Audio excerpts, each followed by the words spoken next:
Hello folks and welcome to our game. As always, myself, Shane Stapleton, joined by Michael Verney. And look, 'tis a sad day, Verney. Hold on a second now. This is the Our Game show. It will be brought to you from 12:30 to 5:30. This is the Seamus Callanan Appreciation Show. Have your hankies at the ready. Well, look, it's a sad day, isn't it? For the Tipperary hurling fraternity. Definitely a sad day for you anyway.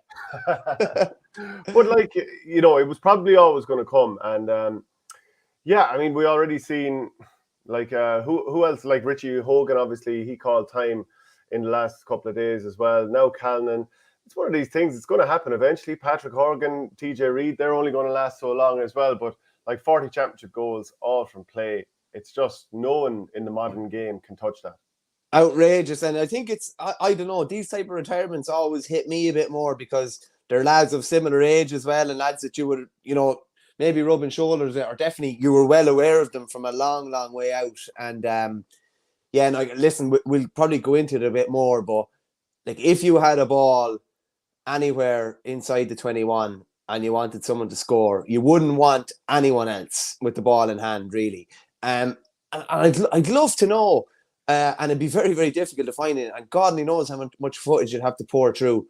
But geez, I don't remember him missing too many, or I don't remember him being saved too many times. He was so clinical when he got in around those areas, and he was, as well as being clinical in front of the post, he was unbelievable. I just saw a tweet Brian Barry had up there. Some of the assists that he put on for lads, like literally on a plate. But I don't remember him missing too many. Very, very few. I remember one against Galway maybe in Thurles, and I think he ended up scoring the rebound after, did he? But he was so clinical. He was dead-eye Dick in front of the goals. Like he rarely missed. But you know, that wasn't the case from day one, because like, if you go to the 2009 All-Ireland final, you know, PJ Ryan was man of the match that day for Kilkenny. Callanan probably put one, you know, at the boss side, in one of the few places where, you know, Ryan could get to. Great reflexes, don't get me wrong, but, you know, finishes need to be put in the place that the keeper can't get it. 2014, the All-Ireland final, once or twice he was sort of blocked when he was in for goals. But then I noticed around, was it 2015? I think that year, or maybe 2016, I remember one day against Limerick in the Gaelic grounds, he was in for a goal, and in the past he was, like, I noticed that he did a sort of a little shake and bake one way and then the other to finish and put it low past the keeper, and I was like, okay, this is a real change. It could have even been 2014. I'm not entirely sure of the year, but it was like, okay, there's a bit of extra composure. He's taking that extra second and making sure that he's not just trying to strike it straight away, and the defender, you know, if they get there quick enough, you know, there's no deception, but he added that to his game, and from that point on, like, he was just, I mean, if you look at 2014, 9 goals from play in that championship was, you know, just serious goal in every game, wasn't it? 2009, I'm not sure if he got a goal. I think it was every game. He had a goal in every game going into 14. Sorry, 19. He had a goal in every game. Yeah, 14. Sorry, I meant to say 14. I'm not sure if I did or not. But 2014, he got 9 goals, 950 he scored in total, 916 from play, which was serious going. And then 818 in 2019 when he won Hurler of the Year, and only 1 point from play, that being the last one as well. Will we read out a couple of comments here? Joe Butler, a true great in the game. Happy retirement from the inter-county game to Seamus, top-class player and one of the greats.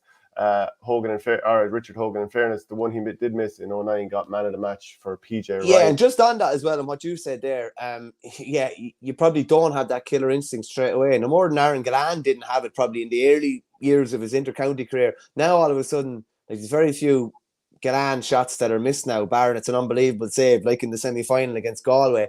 You just developed that bit of composure. And Callanan, in recent years, probably the last 6-7 years, he was brilliant once he went through on goal. You wouldn't want anybody else with the ball in their hand here and through on goal. It was from an opposition point of view or an anti-tip point of view, anytime he got the ball, you're thinking, yeah, this is more than likely in the net. Like, I've seen him, he's played even like challenge games against Offaly down through the years, 4 or 5 years ago, where like he ended up with 5 or 6 goals in games. Like, that was in his pomp, he was nigh on unstoppable. Yeah, so 6'4", 6'5", very fast, great striker of a ball. You know, he was always, I suppose, as long as he kept, you know, it was probably between the years, as long as he got that right, he was always going to be an unbelievable player. And like, if you look at the stats against some of the modern greats, I mean, I'm going to bring him up here because the 2008 brigade, which was himself, Joe Canning, TJ Reid, and Patrick Horgan. If we look at it on screen here, his record compares very, very favourably. So in the 7 All-Ireland finals he's played in, he scored 332, and 320 of that came from play, which is just, a brilliant return altogether. TJ Reid, I think it's scarcely believable that he's played in 13 finals. Mm-hmm. Has anyone else played in 13 All-Ireland finals? Henry, maybe, ish, including replays, maybe, in or around, I'd say. So he won 10. He won 10 finals, lost a couple anyway. Yeah, so maybe Shefflin played in a couple more. So he scored 271, 215 of those from the 13 finals came from play. Joe Canning, 237 from 4 finals, 1-8 from play. And Patrick Horgan, 31 points from 3 finals, 6 from play. Actually, mad to think that Horgan has never scored a goal in an All-Ireland final. Not that it necessarily lowers your opinion of him or anything like that, but yeah, just bring that back up for a second there, Shayla, really quickly. I'm going to try and put my maths to the test here. So Callanan has 29 points in total over 7 finals. That's what, just over 4 per final, 4 points per final. TJ's is 21 in 13. That's about 1.5. Canning's is 11 in 4. That's 2.25. And Horgan has 2 points from play. So when you're talking about scores from play, you'd have to say in All-Ireland finals, he's a distance ahead. He's a distance ahead compared to the other 3, who are all obviously as well all-time greats. Yeah, and I think all of Callanan's All-Ireland finals were against Kilkenny as well, which is, it's quite interesting. That's mad, actually, isn't it? Never got to play anyone else in an All-Ireland final. And we were just curious then to see, what about Aaron Gillan? Now, we wanted to do that image based on the 2008 brigade only, and Aaron Gillan obviously has several years to go. But he's played in 5 All-Ireland finals, 2018, then 20 to 23. How much has he scored in his 5 All-Ireland Not that much, I'd say. The viewers, get your comments in. From play, I'm just going to try and do it on top of my head. From the play in 18 to 20, he carried that injury into the final, didn't he? And I think Prunty got the better of him. So I'm going to say 2 or 3 again. 2, I'd say, in 21 against Cork. That many lads scored that day. I can't remember. In 22, he got 3 points off you at all, and this year he got 2. He's probably averaging about 3 points per final, 2.5, 3 points per final, something like that. So he's in total, he scored 130 from the 5 finals, 113 from play. So that makes 16 overall. 5 into that goes just over 3 points per game. Yeah. So it would be Callanan, Gillan, and obviously, look, we don't know what's going to happen with Gillan down the line. He may add to that in a huge way. But the 18 final, he scored 3 points, 2 from play. 2020, he scored 10 points, 6 were frees, so 4 from play. Then 2021, he scored 1-3 from play and 3 frees. 22, 2 points from play and 4 frees. And then 2 from play last year with 3 frees. So interestingly enough, it's nice and solid. You're kind of every year you're getting a decent little display from him. Richard Hogan says Shefflin played in 99, 2000, 2002, 3, 4, 6, 7, 8, 9, 10, 11, 12, and replay. Didn't start 14. Shefflin has 13 starting appearances by my count. So only 2 of Reid's final appearances were as substitute, and that was in 2008 when they already had Waterford beaten out the gate. He came on and got 4 lovely points, and he came on and got a point then in 2009 also. But anyone who's played in 13 All-Ireland finals, never mind all the club finals as well, that's just incredible achievement, really. Yeah, it's savage going. Just back to Callanan as well, where are you putting, as we're talking about goal scorers, when we're looking at the pantheon of great goal scorers, he's literally just below the all-time greatest goal scorer of all time, Nicky Rackard, who I think has 59. He's joint 40 with the great Tony Dorn. But you might just even fire down through some of the names he's ahead of, the greatest players that have ever played the game, and some of the greatest goal scorers that have ever played the game. Yeah. And in the past, I've tried to get stats to see how many of Rackard's were from play, how many were from frees. I know he scored 7 goals in an All-Ireland semi-final against Antrim back in the 40s.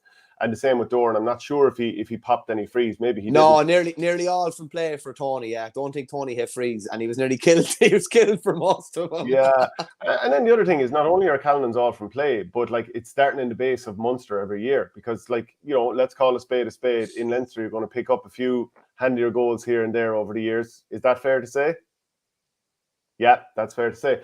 Okay, so Callanan is joined second with Doran on 40 each. Record number 1 with 59. Eddie Kerr with 35. Christy Ring, DJ Carey, 33. Shawnee O'Leary, 30. Lara Corbett, 29. Henry Shefflin, Joe Canning. Actually, I'm not sure if Canning's added to that, but Henry Shefflin is 27. I'll just check Joe Canning. Sure, that's a who's who, like, of, you know, some of the greatest they've ever played the game. I actually had forgotten that Shawnee O'Leary was up that high as well. Canning finished with 27, same as Shefflin. Yeah, like that's that's why Callanan's haul is so unbelievably impressive, realistically. And even just 27, Eddie Brennan 26, Paul Flynn, Charlie McCarthy 24, JBM 23, Kevin Hennessy 23, Dan Shanahan and Owen Kelly of Tipp 21, and Callanan is there with 40. Hey, go on, because I saw somebody throw it out to you yesterday. Compare Seamus Callanan to Owen Kelly, or who, if you were picking a greatest of all time team, you could only pick one of them. Who are you picking? Do you know what? Unbelievably difficult, because like and this is, and I know some might say it's unfair, but this is like from Seamus Callanan's point of view, it's an unbelievable compliment to be in the same sentence, and he is. I'd say okay, so let's weigh it up here. Callanan came on the scene, absolutely blazed the trail in his first season, got, you know, some excellent scores, same in the second season. Then kind of went awry for a couple of years, and then eventually, like even in Eamon O'Shea's first season, 2013, I remember down in Nolan Park, he didn't start. So it's not like he was straight away flavour of the month with Eamon O'Shea. Then he made him the free taker, number 14. Had from 14 to 16, and Richie Hogan not far off, was definitely the best player in the country. And then, you know, very good. And then a couple of years of injuries, 2019 Hurler of the Year. Owen Kelly never won Hurler of the Year, but his first 5 or 6 seasons were just unbelievable. And at times when Tipperary were fairly mucked, now let's call a spade a spade. And then he was fighting a lot of back injuries, had some great performances around 2009. Remember that All-Ireland final? I think he was being brilliant, yeah. JJ Delaney did some great. But I suppose like the highest highs in terms of like just crazy performances were probably Owen Kelly. But the amount of daggers that Callanan put in against teams was unreal. Like those goals, remember that goal he scored against Cork in the 2014 All-Ireland semi-final? Top corner from the edge of the area. That goal against Wexford as well, you know, the one where the ball was played in front of him and he whipped on it. Even remember getting his teeth smashed against Limerick that time. Yeah. You know, like, that was just such a nuts occasion. I find it really hard to call. I'd say Kelly gave you the highest kind of, you know, unbelievable, awestruck, how the hell did he do that moments. But Callanan, you know, just produced it far more often. So I suppose it has to be Owen Kelly. I mean, different types of players. Yeah, different types of players. Like Owen Kelly's wrists were unbelievable. Like, and he could just he patented nearly that over the shoulder. I wouldn't say Callanan was probably as wristy, or maybe he wasn't as natural, maybe as Owen Kelly. There were different types of players. You wouldn't say Callanan was the sweetest ball striker. Like when you're comparing him to, I don't know if I don't think he would be as sweet as Hoggy or TJ or Canning, but you're literally talking about the cream of the crop there. But he had a different type of a skill set, and when he went in to the edge of the square, like he was a wrecking ball. Like that performance against Galway in defeat in 15 was one of the best. And again, I said it to you on Monday's show, I'd rate a performance in defeat as high as any performance in victory, because what did he end up with? 3-9, was it? He gave Pádraig Mannion, gave Pádraig Mannion an awful time. I'd probably just edge Owen Kelly, probably just, and he was probably a more reliable free taker, I'd say as well. If you could only carry one, shall we say, and it wouldn't be a bad one to be carrying. Yeah, to be fair, like Callanan was on the freeze and then he went off the freeze, and look, doesn't really affect like what we're saying in terms of him anyway. But again, just to look at that one last time, 320 from 7 finals is serious going. And look, all of those players are going to go down as greats of the game. But just to produce that per final, I think, you know, that'll never be forgotten. And I would have said up until recently, now obviously people will talk about him more and more now, but generally too often I felt he's been forgotten when people have talked about the modern greats, despite the fact that his goal scoring record is crazy. Well, to be fair to you, you tried to never let him be forgotten. Anytime any conversation came up, even all-star nominees in a quiet year. Seamus Callanan? Yeah, he was always the first name that came up. Okay, so what about the club championship chaos? We're seeing an awful lot of issues. Gracefield in Offaly, of course, as well. Like this whole thing about the scoring difference in group stages and how traditionally it was whatever the total scoring difference is. But now it's if 3 teams finish level on points and only one can get through in second place, it's now just the scoring difference between those teams only. And we are seeing situations now where the rule hadn't been passed locally, so therefore teams are appealing it, right? So it was passed nationally, but then it was never passed. It was passed. It wasn't carried in local sort of by the local county boards. So it is causing a bit of chaos at the moment. And like I do like the new rule. I don't know. Do you feel it was made? It was communicated well enough to the clubs, or is it the club's fault for not realising this? And then, of course, the county boards who didn't pass it locally, they've obviously invited a serious issue on themselves. Shano, you might boot yourself out really quickly and come back in because your connection's not 100%, but I'll just carry it there for a minute. I do think it wasn't communicated very well. A lot of clubs are only realising in the last probably couple of weeks, and when it gets down to the nitty-gritty of the final round of their group stages, that this rule is actually in play. I don't think it was, you know, when you're talking about Congress, you usually talk about the sexy rules or the sexy changes. And this was definitely not talked about because it's like anything. You only talk about it when it's here in front of you. It's like the GA Go saga. Like it was flagged a good few months in advance what games were going to be shown, but you don't really care until it's here in front of you. And it's the same with these rules, and I don't think it was communicated very well at all. Gracefield obviously had, according to the old rules, had topped the group and were in a semi-final. According to the new rules, they were third. They actually went and played their quarter-final and won it amid the appeal. And I think those quarter-finals are going to have to be played again now because Gracefield are through to the semi-finals. Offaly have basically gone back to the old rules in football and hurling. And maybe it'll change for next year when it's communicated a bit better. I think 2 Clare clubs failed in an appeal last night, I think, to Munster Council. Whether they go further or not, that'll be interesting to see because obviously Gracefield, they went to the DRA, which is the last place you can go, and they won there. So it's going to be interesting to see, but it doesn't seem like it was communicated very well at all, both nationally and locally as well. Yeah, 6 Mile Bridge, they and O'Callahan Mills were the teams that went appealing it. So yeah, whether they go to the DRA now is the next thing. There's talk about changes to the hurling league. There's going to be 3 different proposals. It won't be brought in until 2025. Now, I do want to see a change to the league, but I want to see the league cut in half in terms of the amount of time being used on it. And let's just bring forward the championship. Like, let's say we keep the All-Ireland final date as it were, or look, let's call a spade a spade. It's probably going to be moved to early August. But if we could just bring the start of the championship back a little bit more, I don't care if that means bad weather, whatever. You just can't predict the weather as we've seen this year. Let's just start a little bit earlier. You know, let the games percolate a little bit more. Let's not have it a totally week on week on week. Give teams a little bit more of a chance to have breaks. Maybe you play Leinster 1 week, Munster the next week. Maybe you play football 1 week, hurling the next week. Stop using so much of our calendar on a competition that no one cares about. Yeah, well, we definitely need a couple of more weeks for the provincial championships because it's mad. It's kind of mad what's going on. I can't imagine how attrition it is for players, and then management team, stats teams, and performance analysis are probably some of the ones that are worst hit because you're going from. I can't imagine the hours they're putting in during that 5 or 6 week spell. So if we're able to maybe expand that out to 7 or 8, and yeah, like I'm not sure what you do with the league, but you definitely don't add more games anyway. And you probably get rid of maybe you potentially get rid of your league final as well. I think the league finals have a good bit more stature in football than they do in hurling. I don't think the league final really amounts to a hill of beans in hurling at the moment, really. But we're definitely at the stage where we need to be buying weeks back, not giving more weeks to the league. Interesting to see what's going to happen with the preliminary quarterfinals as well and whether they'll get a stay of execution as well. That'll be at the Congress later this month. Yeah, they really need to get rid of those preliminary quarterfinals. It's an absolute waste of time as far as I'm concerned. Matthew Toomey, he stepped down as the Cork Camogie boss.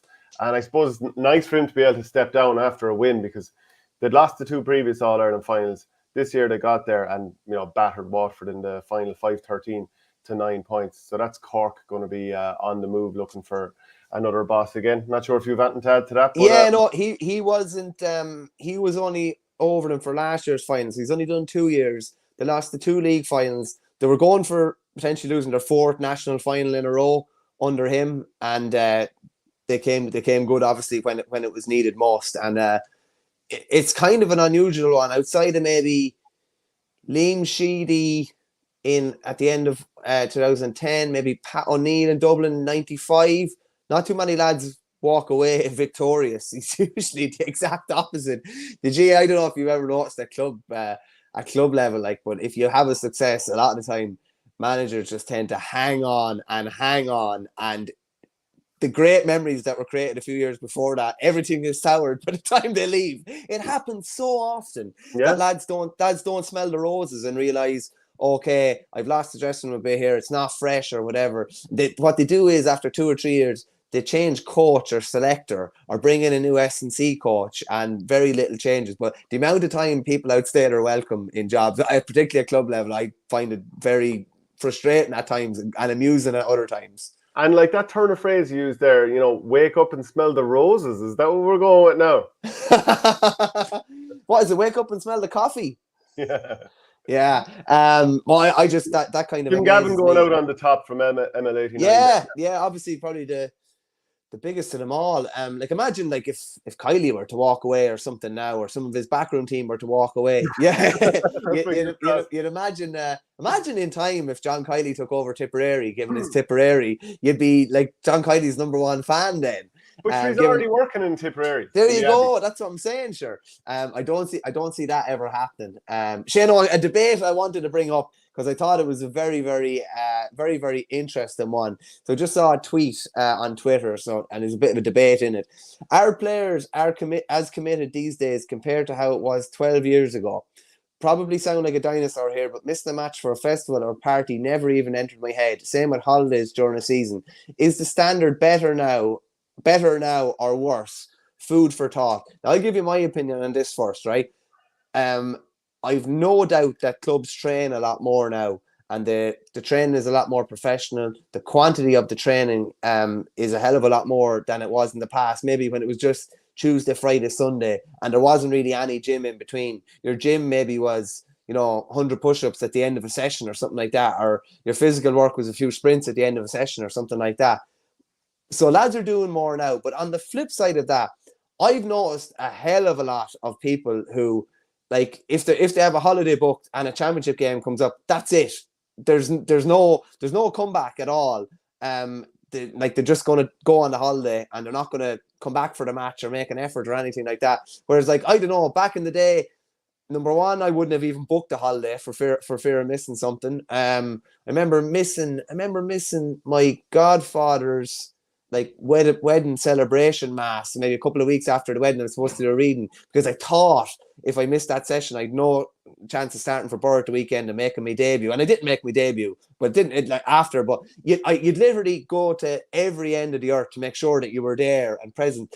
I have to say, I think that's changed a good bit now. I think, even with Electric Picnic last weekend, there's a good few people I know had matches scheduled for the Friday night, and it wasn't even a case of playing the match and going to Electric Picnic after. It was, oh no, we have the full weekend tickets, we're going to Electric Picnic for the weekend. I just cannot get my head around that. I can't get my head around that mentality at all.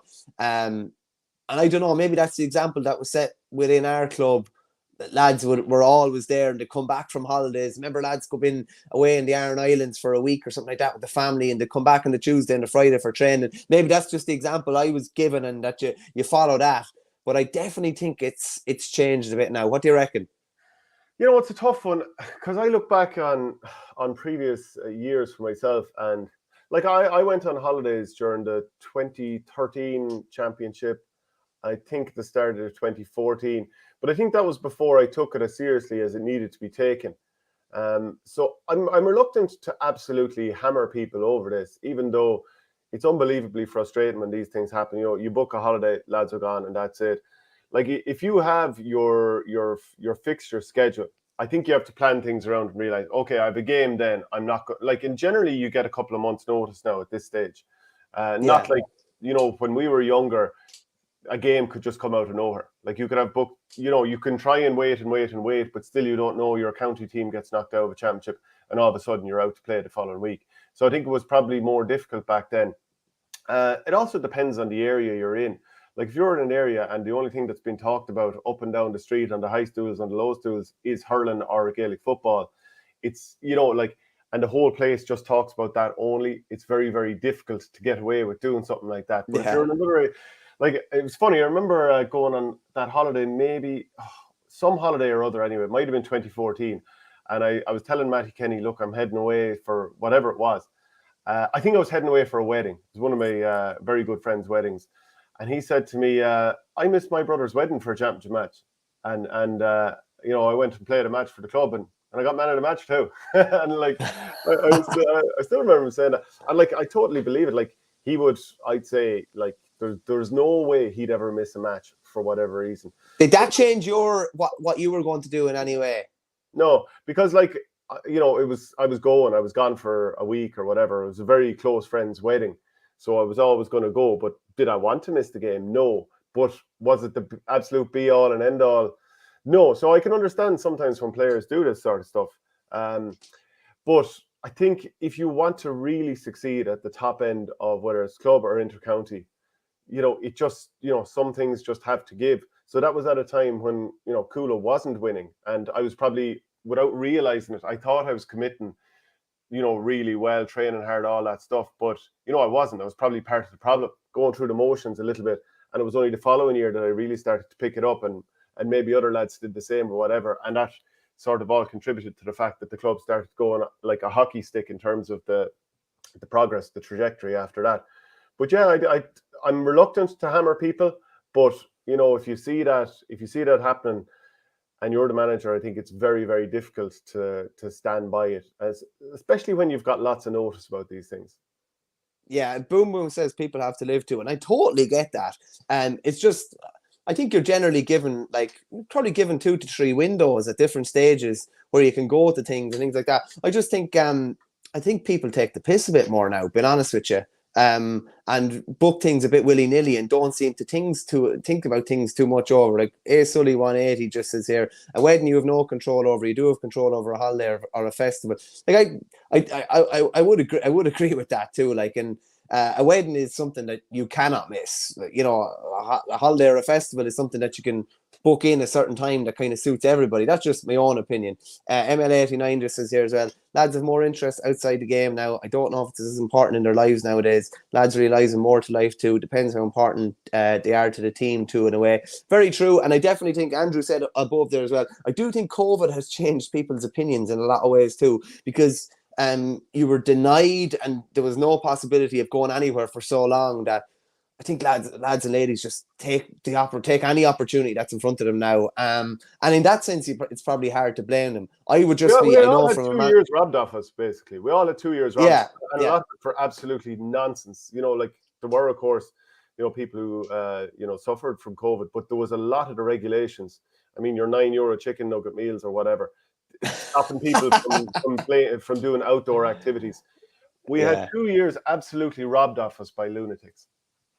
And just on that as well, as I said, I just think there's windows there that you should take a bit more, like missing championship games or something like that. I think is bananas. Like I know of a tight knit rural parish in Offaly where you're nearly excommunicated if you're going off to the States for a summer, or you're nearly excommunicated if you're going off for a week in championship or anything like that. I'm not saying that's right, but it's definitely the attitude of serial winners like these boys are. That's just you know what I mean? Because they'll make whatever sacrifice and they'll go on holidays in November, December, or January, February, and when they're going to be off, rather than the possibility of even missing something in the middle of the season.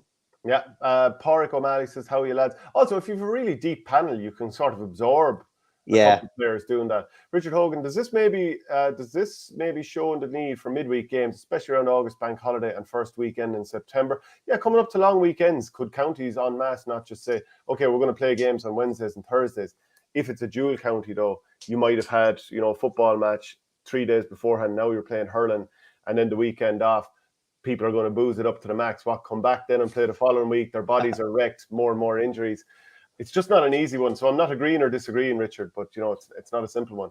We've talked about, Shane, before about like playing games on Thursdays and Fridays, just because I'm a big believer in giving panels the weekend or giving them as much time as you can. Like, if just say you play a game on a Friday, realistically, if it's a championship game, you're not going to be back till Monday at the earliest, you'd imagine. Maybe there's a bit of recovery in there in between, but it's okay to maybe skip something like that. So you're giving them 3 or 4 days. And I think managers really need to be clever and give lads weekends when they can, and give lads long weekends whenever they can as well, because it keeps everyone sane. Because there is a degree of, insanity to what we're doing in the GA. There's no point in saying any different. And you do need to give people a chance to kick their feet up or go to the beach for a couple of days or just get a bit of a release. And then they usually come back refreshed as well.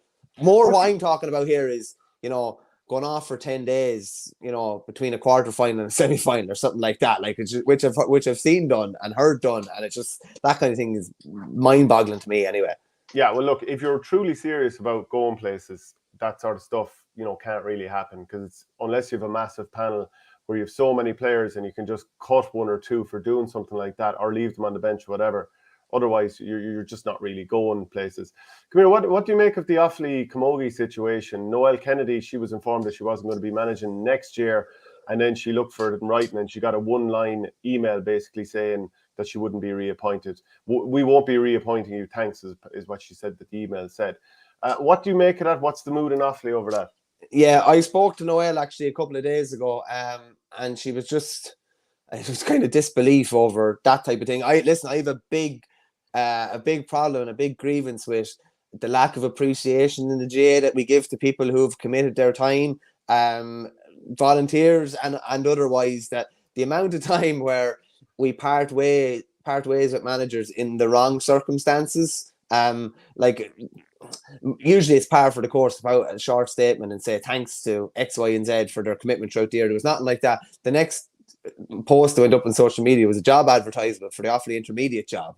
Do you know what I mean? Like, it's just that I just think that's the wrong way to do business. Now, Offaly Camogie at adult level is not in a great place at the minute, and I don't think it's going to be in a great place for a couple of years. They were relegated last year but got a reprieve and went back up senior. They are actually going to be intermediate in 2024.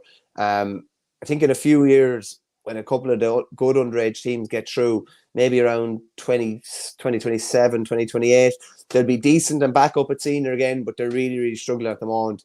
You're probably kind of generational players over the last 4 or 5 years that have gone, like Sheila Sullivan, Michaela Markham, Arlene Watkins, Tina Hannon, etc. And those players just haven't been replaced. But as regards how you replace a manager, regardless on how the campaign went, I just think you do things with a bit of class. That's all. No, there was no review. There was no talk with the players, nothing like that. By all accounts, you just do things respectfully, I think, and that's a word we often forget in the GA. Yeah, I have Michael Barron asking here, where's the Chicago Bulls hat today? It's here beside me. I'm supporting what are they called again? One of these Formula One teams. Is it Mercedes-Benz today? He got it cheap. That's all I'd say, Michael. He got it cheap. I got it on sale in an outlet store. There you go. He got it cheap. Hard bed. So we'll talk about a little bit of the hurling that's gone on this week in the Limerick Hurling Championship last night. So here was a couple of games on Wednesday night. Nothing wrong with it at all. Adair, actually, I'd love to hear if any of the players who were involved actually do have an issue with the midweek games. Please let us know and why. So Adair 421, South Liberties 20 points. That's Group 2, Round 4. 2 goals from John Fitzgibbon and 1 each from Declan Hannon and Willie Griffin. Hannon only came back recently. I think did we say that he got a goal the other day as well? Yeah, I think he was actually playing centre back last night from what I heard, but he's getting married tomorrow in Adair Manor, so that might be one of the reasons why that game was potentially played on a Wednesday. And fair play to him for playing in a way, because if you got an old clip or something like that, those pictures are forever. Your wedding day pictures are forever. The last thing you want is a big nick on your forehead or your chin is the worst part. Someone comes up like that and you have a big scrape going down your chin. But yeah, Adair were obviously beaten the last day, but they're back to winning ways again. The Liberties are struggling this year, I'd have to say.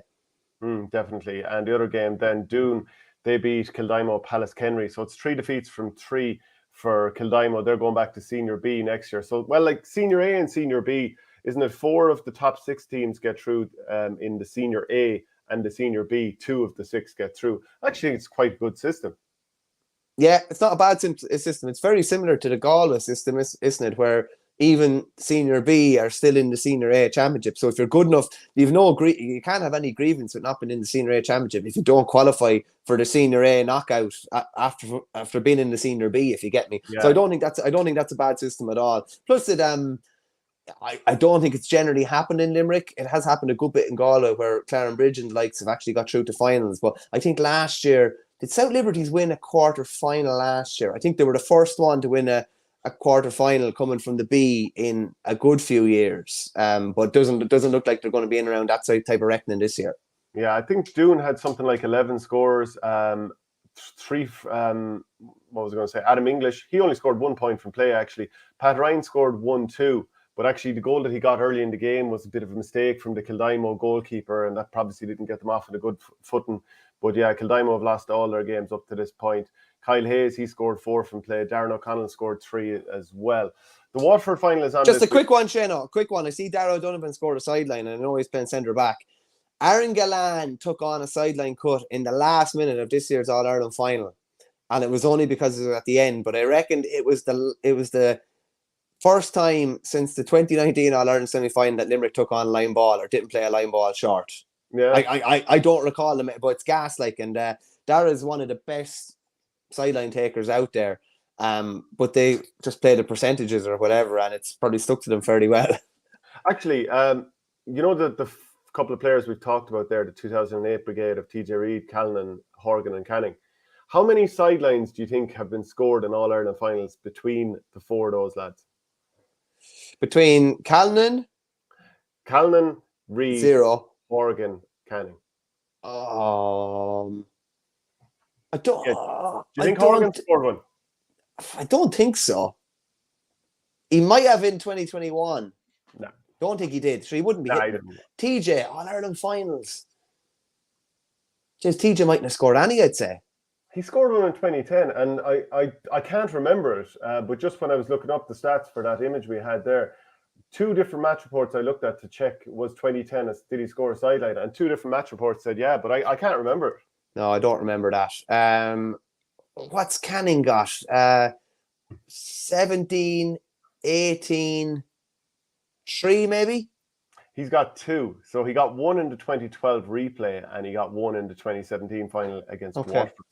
So is that interesting? Maybe for the other person. I don't know if it's all that interesting, but 3 between the 2 of them. Richard Hogan says, I think midweek games, including Friday, should start no earlier than 7 p.m. Lights required then. That's okay for League Championship, but not for Knockout Championship.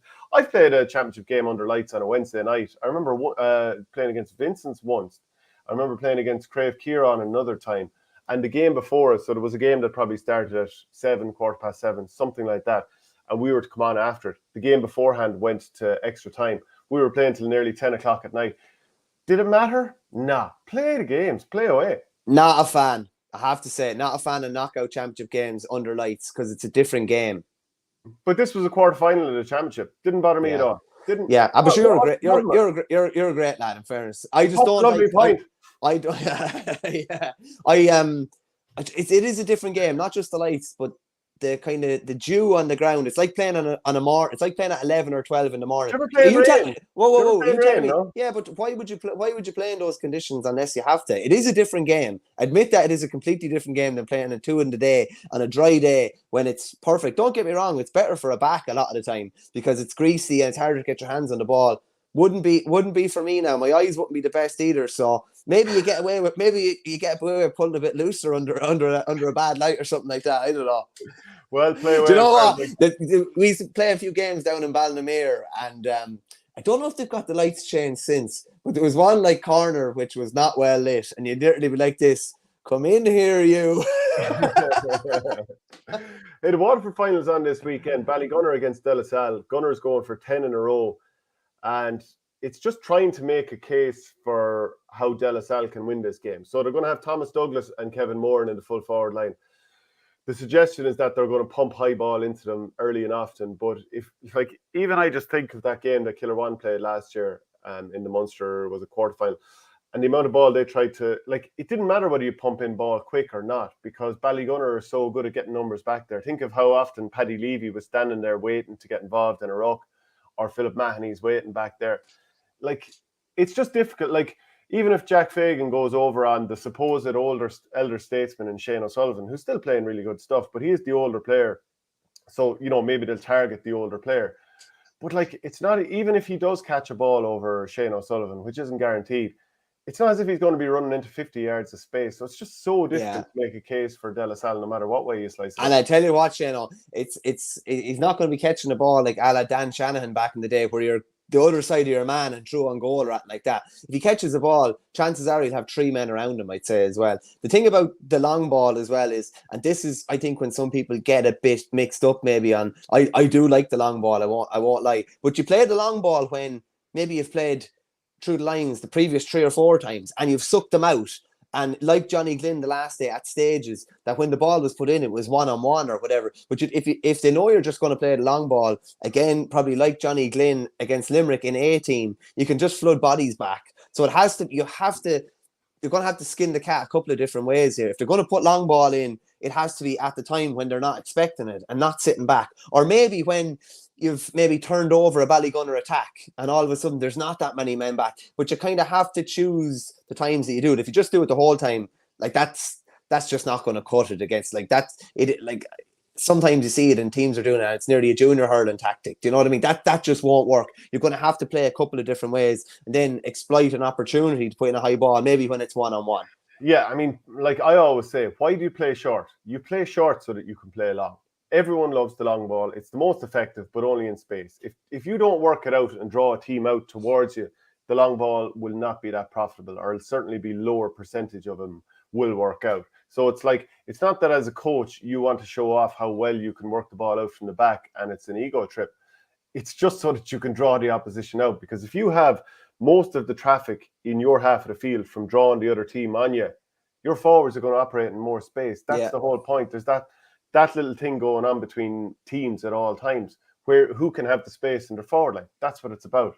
So I think the thing about Jack Fagan as well, and this is why he is so crucial, because yes, he's that big dominant kind of force under a high ball, but he's also their best ball carrier probably by a mile as well, and has unbelievable pace. And he's, to me, like, he's going to have to be man of the match for De La Salle to have a chance of winning this game. But more often than not, Ballygunner tend to swallow up the best man on the opposition team, and if they do, and they keep him to a 6 or 7 out of 10, and he's not able to have a big impact on the game, they'll probably win handy enough. Like, in some ways, if you're De La Salle, you're nearly thinking, rather than front loading our forward line with all our top players or whatever, maybe let's kind of go the opposite way. And I just think Gaelic football, and watching Kilmacud Crokes last year against Thomas Davis in the county semi-final, Shane Walsh was more or less the deepest player for a lot of the time, and he ultimately gets on the ball now and again, holds his run nicely, and then bursts through a line and gets himself an outscore. Like, in a way, would you nearly be better off to tell Jack Fagan, okay, we're going to work the ball out somewhat slowly. Obviously, you can't do it the same as Gaelic football, but we'll keep you deep and then try and come off the shoulder and maybe get a score from us from 60 or 55 yards out, rather than hoping that we'll put you inside, the 45 will lump ball down on top of you, which is exactly what Ballygunner do. So if you sort of go the other way and bring some of those key players out the field and are a bit more patient, will Ballygunner ultimately be like, okay, they're trying to beat us from 60 yards here, so we have to press out an extra 20 now or whatever. So and then you put it in. Yeah, and again, that may not work. I don't think you can. I don't think anyone is going to back against Ballygunner. I'd love to know with the bookies how much money is actually going on De La Salle here. There must be almost nothing, because it's so hard to go against Ballygunner. They are the last team to beat them. They beat them in a championship game in 2015. I think it was a group game. I've forgotten about that until I read it somewhere this week. I thought it was Passage in the 2013 county final. But De La Salle actually beat them in a group game in 15, and they've gone on an unbeaten run, something like 52 or 53 games since. And I don't know how many of these De La Salle lads actually have county medals outside of Kevin Moore. And I wouldn't say too many have, because as we had in the quiz last week, I think it was 8, 10 and 12 when they won. But they won last year's minor where they beat Ballygunner. They won last year's 20 or 21, I'm not sure which it's played in Watford, where they beat Ballygunner again. So maybe the time is not now, but it definitely looks like they're the most likely to take them down whenever that does come. But you'd have to say you'd have to make a fair departure to think that De La Salle can win this game on Sunday. And as I said, one of the pods there recently, Ballygunner usually save their best for the TV cameras. They usually save their best for when they need it most. And like, it's funny, they will be ready to peak. They will be ready to peak on Sunday and then turn things off for a couple of weeks and get ready to build it back up again. They're old stagers at this. They know this scene really, really well. And yeah, listen, it's very hard to see them bet. Is this disrespectful? Like, what are we talking handicap wise? Like, we talking nearly double figures? I don't expect it to be double figures. I think it'll be 7 or 8 maybe in the wind up, but that's kind of what you're looking at. 4 Mile Water put it up to them in the semi-final, and what did they end up, 7 or 8 in the wind up? That's kind of what Ballygunner do to you. Yeah, like De La Salle might gamble and say, you know what, we're going to push up. We're not going to let, you know, the likes of Harry Ruddle and whoever work the ball out here. But even so, then the long puck comes into play. So it's exactly what we're talking about with De La Salle. Yeah. Ballygunner will be happy to work it out in, like, you know, with the Whitehall team against Kilmacud Crokes, early enough in the game, we were kind of sitting off the puck out, then realised that of the first 7 that they worked out, 5 of them, they ended up getting it into our 65 successfully and getting a few scores out of it, then pushed up on them, and they struggled an awful lot more with that. But that was kind of going up the hill in Parnell Park as well. So it worked that bit better. But look, these things don't always work out. A lot has to go right for you when you're up against such a big favourite here. Just on that as well, Shane, like they're well warned with the couple of goals that Desi Hutchinson has got recently, where he's actually been free and just motored into space, and he seems to be playing a bit more withdrawn now. They cannot allow that type of thing to happen. And even just to see, I don't know, lads weren't breaking themselves to get back to track the run either from the video I saw as well. So whoever's picking him up is going to have to keep him tight. I think Patrick Fitzgerald is carrying a bit of a knock. Was he well strapped the last day as well? They need for the dynasty to be taken down. They're probably going to need a sending off. They're probably going to need a big injury, De La Salle, and they're going to need a hell of a lot of things going right themselves as well. Yeah. Okay. It's quiz time now. We're going to bring in Darragh O'Flynn, who's obviously regularly with us. So, Darragh, you're going to have a little bit of a different twist on this you're suggesting, but you haven't explained it to us just yet. That's how we're getting on. It's kind of like a hot potato thing. So we'll go back and forth. So I have 3 match programs here. So I was going to name the panels of each team, and whoever strikes out first be the loser. Oh, okay. So you're going to name a team, and he's going to name a game and a team, and we're going to have to go through who was on the panel and who wasn't. Okay, exactly. Right. So the first one I have is the 2010 Munster game between Cork and Tipp. Okay. So you can name either whoever's been on. So there's a 30-man panel on each. So you can name whoever on each Tipp or Cork panel, and whoever. Now I think that I have to say the fact that you've thrown Tipp into the mix here is blatantly unfair. But listen. It's not all Tipp programs. Come on, I have to compromise a bit. Like, okay, all right. So who's starting first? And it's the first person who can't come up with a name, is it?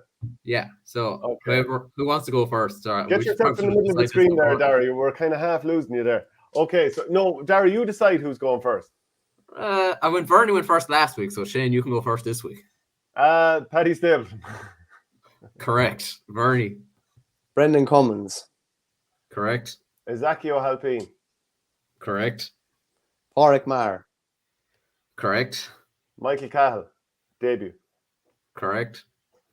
Conor O'Mahony. Correct. Patrick Horgan. Correct. Shane McGrath. Correct. Pat Cronin.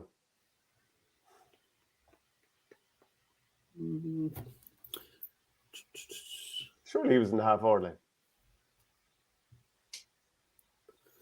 Not seeing him there. We've lost your head. I'm looking at the program. He's not there, Darragh. No. Lovely. 1-0 to me, so. Yeah, no Pat Cronin. I cannot believe you went down a Cork rabbit hole rather than a Tipperary rabbit hole. That is absolute madness. I just can't believe that he wasn't playing. Could have been injured, so you wouldn't know. No, not on the program anyway. Oh, that's it. I wasn't expecting a handy win there. Yeah, I thought it'd be a bit more better now. So I've kind of changed it now. I didn't want to go all hurling, so I went with the big ball this time. So I have the 2015 All-Ireland football final between Kerry and Dublin.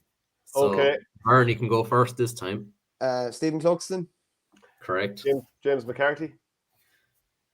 Correct. Jack McCaffrey. Correct. Dean Rock.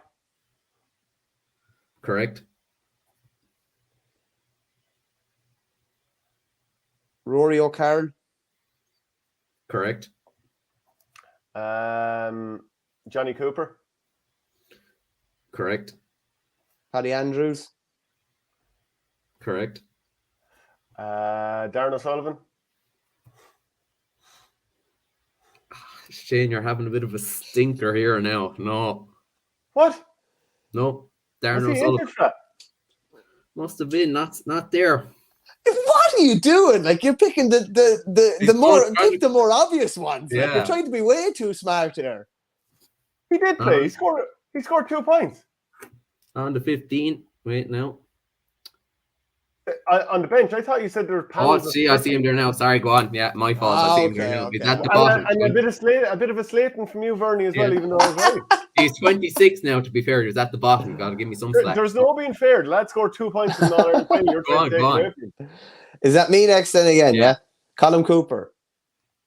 Yeah, correct. Anthony Maher. Yeah, correct. Donncha Walsh. Correct. Killian Young. Correct. Paul Galvin. Ooh, good shout. Correct. On the bench. James O'Donoghue. Correct. Mark Shea.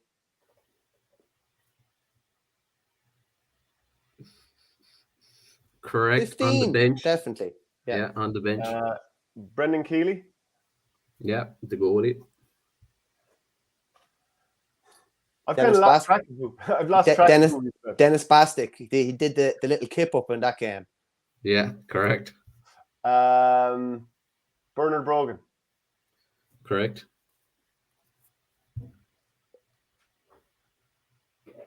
Michael Dara McCauley.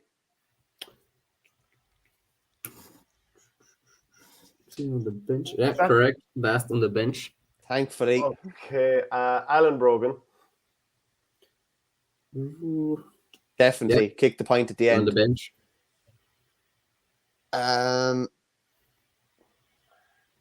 Mick Fitzsimons. Look, on the bench.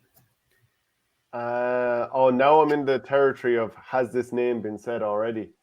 There's a few obvious ones now we haven't been said yet. Now I don't think you should be allowed to repeat a name Paul either. Flynn. No. Sorry, say that again, Shane. Paul Flynn. Yeah, correct. I thought we hadn't said no. You're good to go.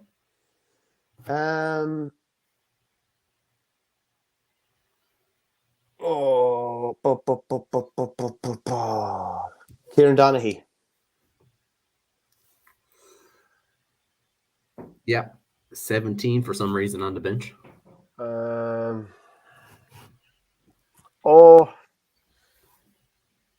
I'm wondering, has Diarmuid Connolly been said? I'm going to say Diarmuid Connolly.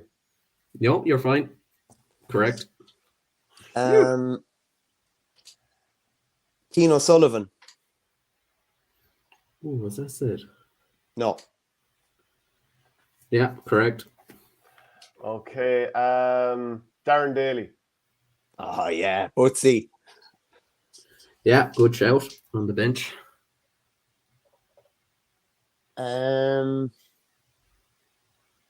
Oh, jeez, we're deep down now. Still some obvious ones.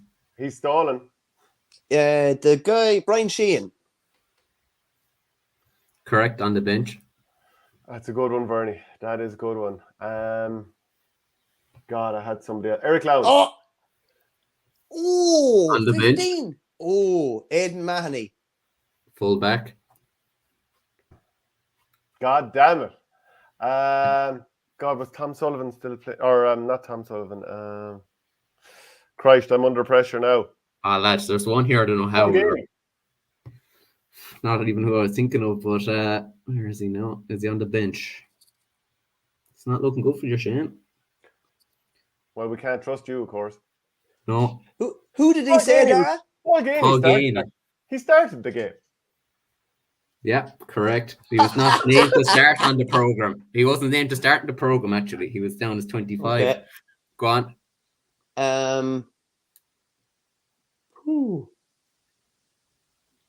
Jesus. There's some obvious one here now, lads. I don't know how we're after forgetting them. Look, will you stop?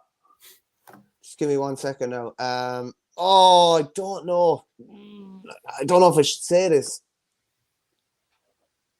Ger Brennan. Please have retired, Ger. I'm sorry, Verney. It's 1-0 to Saint here now. 1-1. Right. The obvious one we didn't say was Brian Fenton. Oh, yeah. That's disappointing And now. David Moore be another one now. And then you could have said Tommy Welch was on the bench for Kerry. Is there anyone else? I should have said Tom McManaman. O'Sullivan. Was Tom O'Sullivan still playing for the original Tom O'Sullivan for Kerry? No? No. No. Okay. Gone on that. That's disappointing.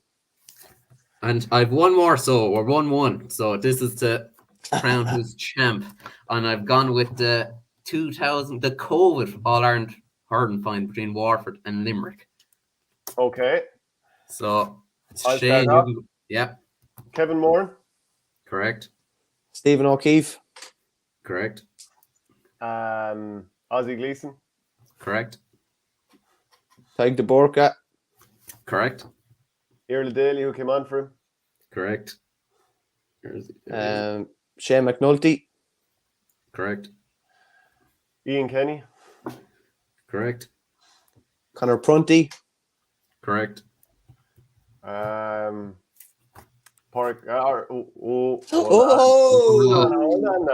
on. I didn't say it. Desi Hutchinson. Correct. Caleb Lyons. Correct. I'm going to go the other side. Nicky Quaid. Correct. Jamie Barron. Correct. Sean Finn. Correct. Dan Morrissey. Correct. Jake Dillon. You're lucky. No, he's there. Correct. On the bench. Yeah, he started the semi-final. Yeah, he was whipped off early. Centre back for De La Salle at the weekend. Barry Nash. Correct. Tom Morrissey. Correct. Dermot Burns. Correct. Declan Hannon. Correct. Kyle Hayes. Correct. With the whole back line. Mulcahy. Correct. Keen Lynch. Correct. Damn it, now I'm forgetting if I already said a player's name. Aaron Gallan. No, good to go. Correct. Darrow O'Donovan. Correct.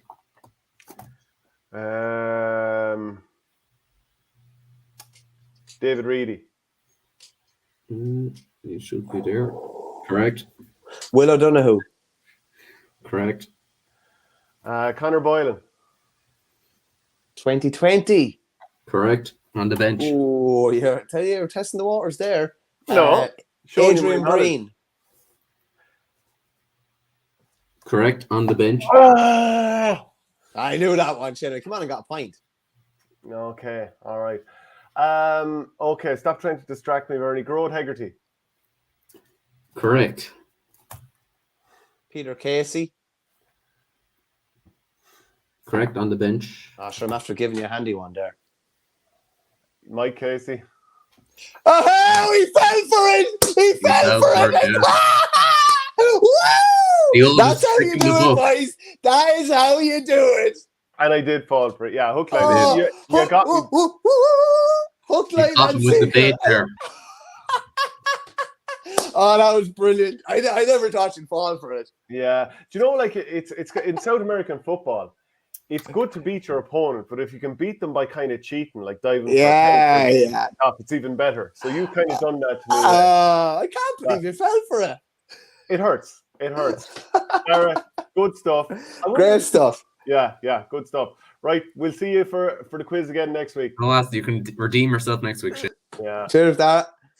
Oh, so look, the Waterford Premier Intermediate final is also on this weekend. Capquin against Ferrybank. Their intermediate final sees Portlaw meet Bricky Rangers, and the Junior A final, Ardmore against Rowan Moore. So the Prendergast brothers, they're still going strong for Ardmore. Shane, I'll tell you a good one. Donal O'Rourke, who was coach with Cork this year, is coach with De La Salle in Sunday's county final. And he's also coached with Dixborough on the Saturday. But his native club is Capquin, so he lives up in Lismore.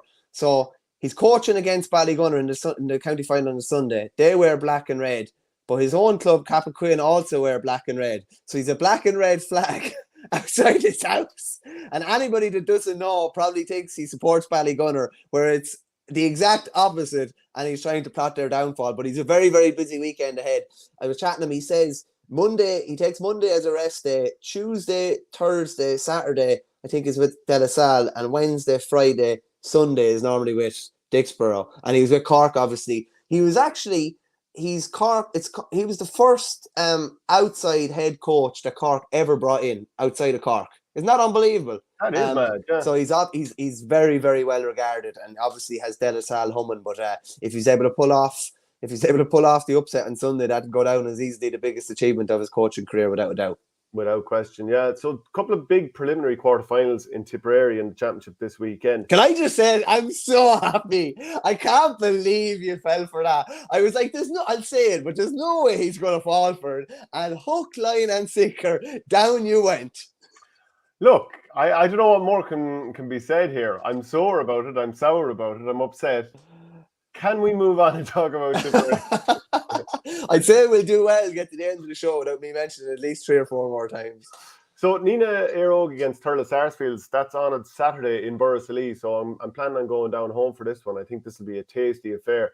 Like, would you think on the face of it that Nina or Thurles have the better record against each other in recent times? Nina actually probably have a better record. Remember Ronan Matter got a goal near the end of a game a couple of years ago to try to nearly keep them in it. Was it in Nina actually? Could have been played. I think he went up full forward. Are you sure you're not talking about a game against Killarwan? Oh, you're right, actually. Yeah, you're right. But I know by the way you asked the question that Nina have a better record, I think, against Thurles. Yeah. And what's the correct way to pronounce Nina? Nana. Inside Nana. But anyway, Nana will be hoping that Jake Morris and Michael Heffernan are fully fit for this game. Like, they're absolutely huge. And it's only, I think, 2.5, 3 years ago, something like that, when Jake Morris scored a hat-trick early doors against Thurles to knock them out in what I think was a quarter-final. Yeah, it was a quarter-final. And that was 3-12 to 1-7 for a finish. But I thought it was very interesting that time that Nina had the game won early. And in the opening quarter, they just pulled clear. But for the rest of the game, they weren't that impressive, and they didn't go on to finish out the county title that year. But they're going to be missing 3 lads to red cards from the last day against Mullinahone: Tommy Heffernan, Ben West, and Keane O'Farrell. But Mikey Heffernan, if he's back fit, like, he scored 1-5 against Drummond Inch in the first group game when they were down Jake Morris, and obviously Jake Morris is he the best forward in Tipperary? No, give or take, he's right up there. So if the two of those lads are hot and firing in this game in Borrisolee, I think they've got a very good chance, because, like, Thurles were brilliant against Borrisolee. And I think it probably suited them to play in Semple Stadium. But Borrisolee is quite a different pitch to what we're going to see in Semple Stadium, or what we have seen in Semple Stadium. Should be a bit of a leveler here. I'm kind of humming and hawing. I think Nina can win this, but, you know, it is subject to how fit the two boys are. There's a lot of question marks going in, and the suspensions definitely don't help, but they're not question marks at all. They're definitely out. And you don't know if you had one of the two lads available, how fit are they going to be as well with the amount of time that they've missed. You wouldn't be so sure. So no, I'd probably be stumping with Thurles if they're able to frank any sort of form like they showed against Borrisolee. They're going to be hard beaten. Yeah, but any weakness that Thurles might have had, and I said to you a few weeks ago, or maybe I said it to Shane Brophy on Tipcast, that I think Thurles have some really good hurlers and dynamic players like Conor Staklam, Dara Staklam, who scored 6 from play against Borrisolee. You know, you've got Paddy Creedon, who was quiet outside of his goal. Ronan Maher, obviously dominant centre-back. But they've got a lot of big, cumbersome players that I think Nina could get at. Barry Heffernan needs to catch fire in this game. He's not long back from the cruciate. Jake Morris, obviously not back from long from the fracture to the face. And I suppose I'm going from Nina, but I'm assuming that everything will be humming at 100% for that to happen. But when there are these question marks, that is kind of making me question it a little bit. But I do think that SARS have those couple of issues that can be exposed if Nina are at 100%. I think Nina tend to perform when you don't expect it a lot of the time. And you're obviously expecting it. You're expecting it somewhat. Let's call a spade and not having a pop here, but they're not the most reliable team in the world. They're not. Are you saying they're dirty good togs when it matters? No, I never said that. They're just not. They're not that reliable. The last decade would tell you that they're not that reliable. They obviously. The last 25 years would. Yeah, well, since they won their last, was it 96 or 95? 95.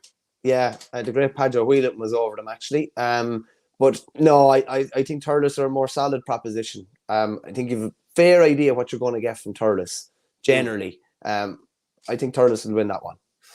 P-Well74 says, is Creedon potentially county standard chain? Yeah, I think he potentially is. Like he has to obviously sharpen up, and like I wouldn't say he has to fill out because he's a fair tank of a young lad. So he is potentially another guy. Keane Kelly, I think potentially as well. And I look at them almost as Conor Boylan type players, battering rams, and I don't think you can have enough of that. So it'll be interesting to see how they go in the next year or two. But we've mentioned that Callanan is gone, so a few players are going to have to step up and fill the void. Now, maybe they won't all be big battering rams like those players. Maybe it'll be someone like Peter McGarry in a year or two, or, there are other lads you could look at as well. And Clonoulty are against Mullinahone in the other preliminary quarter-final as well. So it's a battle of South against West. So both teams more or less with a free pass into the preliminary quarter-finals because they have relatively soft divisions that they can get through. I mean, certainly compared with the Mid and the North. Clonoulty, they weren't overly impressive against Killadangan. They weren't bad in their last group game. Conor Hammersley, he's back, and he came into the game a nice bit, having been away for a while. Jack Ryan is hopefully, as far as they're concerned, a bit fitter.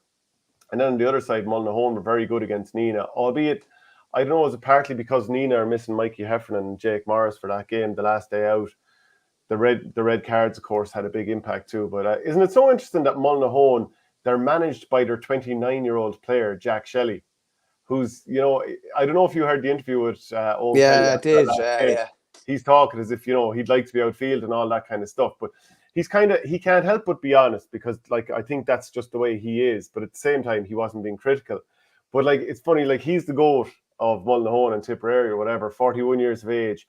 And the one of the forwards, probably playing in a position he'd like to be in, is a 29-year-old putting the GOAT in the goals. So it's just a little odd one. I'm not criticizing anyone. I think it actually is a nice balance to have. But isn't that like a strange little setup? Yeah, it is. And Owen's interview after was searingly honest, you'd have to say. I just thought it was interesting even to say that, that Mullinahone and Nina have completely different aspirations probably for the year. That Nina are trying to win a county title, they were saying after the last day, whereas Mullinahone are just trying to keep the kind of thing on the road. Now, there's a little bit of, there's a small bit of poor mountain there. I don't mean that in a bad way, but just that they're just, that maybe there's not that much expected of them. I'll never forget, we were over Offaly training, maybe 9, 10, something like that. And Sir Kieran, little small rural club, were playing a really fancied Rhinus team in a county semi-final, I think. And Tony Murphy, I don't know if anyone knows him, Tony's long-standing Offaly secretary, but he would literally fill you with all sorts of rubbish and make it, he'd say anything to you to lull you into a false sense of security. So they were playing anyway. And Tony's from Clarine, he was talking to the Rhinus side. He says, Jesus, yeah. I don't know if we'll have a team on Wednesday night. Sure, we're struggling. We're barely able to get 15. And so Clarine came out and won the game by 10 points against the de facto favourites for the championship. He's lulling everyone into a false sense of security. So I don't know if Owen is doing that with Mullinahone, but I think one thing you're guaranteed with Mullinahone, they will perform to a fairly decent level and they'll eke a fair bit out of themselves. Whether that's good enough to beat Clonoulty, I'm not sure. I think Clonoulty will probably win this by a score, but Mullinahone will really throw it down to them big time. I think Mullinahone will win this game. I think Mikey O'Shea, Jack Shelley, they've got a couple of nice players. You'd need Conor Whelan possibly to be back fit as well. He's looked good in the half back line.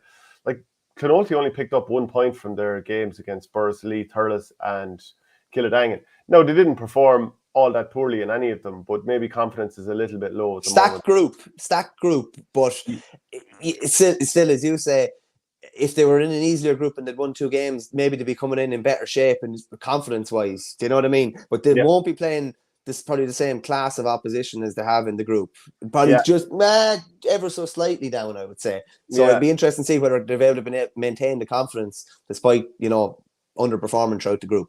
Will they be able to get at Paul Curran fullback? You know the way you always go for the older sort of player. He's 41 at this stage. I think that can be foolish at times as well. Like to go, to say, oh, he's 41, we'll just run at him the whole time. Like he's queue out. Like he's going to be queue out, and unless they're able to get like really good ball to the inside line, he's going to be hard got at. Plus, you have the other fella in behind him talking him through everything, and I'm sure sweeping in behind as well and letting Curran break ball in behind to him too. Yeah, and Sean Curran playing centre-back as well. He's never going to be too far away. We've kind of talked about Limerick earlier. There's a couple of more games that are on this evening. Kilmallock are against Patrickswell. Kilmallock, they've won 3 games in a row. Now, they were good against Kildimo, Pallaskenry, but they weren't unbelievable. They missed a nice few frees. Micheál Houlihan, probably wasn't his normal accurate self. Shane O'Brien, now, he hit 1-4 from play. Patrickswell, like the game they had the other day against Ahan, Aaron Gillan, Keane Lynch, Diarmuid Burns, all very, very good. So this is a bit of a tasty game. Wouldn't mind seeing this fixture at all. Then the other one, Ahan against the Piercing. So I suppose Ahan, they're probably still a little bit annoyed with that scoring issue against Patrickswell, in the game where Johnny Murphy refereed it and they were looking for the score to be changed and he was insisting that the score was wrong and when it was right, basically there was a scoring issue. So they'll be a little bit peeved. In their other game, they ran Kilmallock quite close to Ahan, and then obviously they beat Kildimo Pallaskenry in the first game. Probably a little bit over-reliant on Tom Morrissey in terms of scoring. Whereas the Piercing, look at all the different options the Piercing have. So you'd have to say that with the score that the Piercing put up against Doon, you'd have to favour them here. You would, of course. They just, if they're able to stop Tom Morrissey, Ahan's attack is going to be blunt enough, whereas they can hurt you in several different ways. They can hurt you from out the field. They can hurt you inside. I think Peter Casey was out in the half line from the clips I saw. Adrian Breen looked deadly inside. Conor Boylan looked very imposing on the wing and was carrying a hell of a lot of ball in as well. And you obviously have Mike Casey at the back. Will O'Donoghue was named, but I don't think he played the last day. He was in a boot the last time I saw him. Picked up some sort of an injury in the All-Ireland final, but I'm sure he'll be back soon enough. But no, I don't think it's any harm that the Piercing were beaten early in the group stages, to be honest with you. Any little kick up the Swiss roll that might have been needed, that'll probably have them cherry ripe for the next couple of games, I'd say. Okay, the other games then coming in the next few days. Ballybrowner against Gary Spillane, that's also in Group 2, and Monalina against Mungret St. Paul's. In Kilkenny this weekend, Dixborough are against Tullerone, Danesford against O'Loughlin Gales, Clara against Mulnavat. You're also going to see a meeting between James Stephens and Ballyhale Shamrocks. That could be tasty enough. Bennett's Bridger against Glenmore and Greg Ballycallan against Erin's Own. So anything in particular just jumping out at you there? Yeah, James Stephens, Ballyhale, definitely. We obviously had Brian Cody on the line with James Stephens, which makes it very, very interesting as well. It's a repeat of last year's county final. I think both teams can still finish in the top 2, but both of them can still finish in relegation as well. This group is depending on the results, you can go from 1st to 5th and kind of vice versa. And Pat Hoban was just speaking, the Ballyhale manager, he was just speaking after their defeat the last day to Bennett's Bridge, and he just said, I'd expect the Shamrocks to show character in all situations, but it was the damage that was done at the start of the second half, the sending off. Bridge got 2 goals and made it very difficult. The lads didn't give up, but I'd expect that. We need to get a win the next day. We need to start hurling better. The ideal thing was to qualify, and you would have 3 weeks of a break. That's not going to be for us now. So we've just got to get back during the week and refocus and get them going again. I expect this to be very, very tight, and Ballyhale are going to start.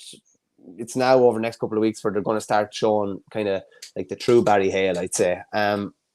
Ballyhale, I'd say, might just win this one, to be honest with you, even though the Village were good the last day against Comer, and Niall Brazel, I believe, is very, very good at centre-back. But no, I'd fancy the Ballyhale to start motoring this weekend. Yeah, Danesford are going to be up against it with O'Loughlin Gales, with Richie Hogan injured, and that's kind of been confirmed in recent days. Paddy Hogan's in goals for Danesford as well. I presume that's just all down to injury. That's I think we've touched on that before. It's injuries that have kind of put him in the goal. Yeah, pretty much, yeah. Paddy, had it not been, an unbelievable Kilkenny team he was trying to break on to, say his career could have been completely different at inter-county level. And they obviously still have Paul Murphy going strong in defence as well, but they're struggling at the moment. I think Richie Hogan is aiming to be back for the knockout stages, whether that's a relegation playoff / preliminary quarter final or not. They're struggling without him, you'd have to say, and they need him back ASAP. Yeah, Longford finals on this weekend. The Slashers are against Clongish Gales. So Clongish going for successive titles there. Wasn't it last weekend they had in football that crazy win? Was it 11 goals and whatever? Huge win there. Laois this weekend, the quarterfinals, St. Lazarian's Abbey Leaks against Rose Nallis, Clockballacalla against Castletown. And, we talked about it last week, but Burris Kilcotton getting relegated. It's still hard to believe, only 6 years after being champions. But Clock going for 4 in a row there. We haven't done our Leinster report card. We did a Munster report card on Monday. So will we dive into the Leinster one? Yeah, we might as well. Yeah, might as well. I think what we're looking at alphabetically. Antrim first. Yeah. It's kind of I don't know. You nearly half forget until you kind of give a second thought to how it actually finished up. But they were competitive in most of their games. Very competitive against Wexford when they came back down in Wexford Park. And they obviously beat Westmeath in their last game to save their bacon. Like, at the end of the day, what was their goal at the start of the Leinster Championship? To retain their status. The last time they got up from the McDonagh, they played in the knockout Leinster Championship, and were they relegated immediately back? I think they were. So, like, if you're talking about achieving your main goal at the start of the year, and Darren Gleeson might say otherwise, that they wanted to win a game or whatever. They drew with Dublin, of course, in the first game as well. When you think about it, that was a massive, massive result. Yeah, and like, even if you look at Dunloy, which has nothing to do with this rating, the fact that they got to an All-Ireland club final as well, you can start, if you want to, you can really paint a good picture of Antrim hurling this year. So yeah, drew with Dublin 119 apiece, lost to Wexford by 4 points, no disgrace in that. Fairly hammered by Kilkenny, 531 to 320. Galway filleted them 529 to 122.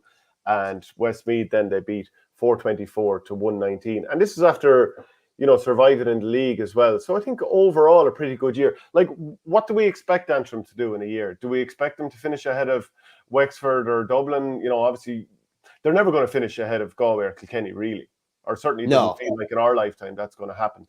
I disregard the Galway game as well, Shane, because like they put out a second string team there essentially because to make sure they had everyone ready for the week after against Westmeath to make sure that they wouldn't pick up injuries. So I kind of disregard the Kilkenny game. You can't really disregard that because they were absolutely annihilated in it.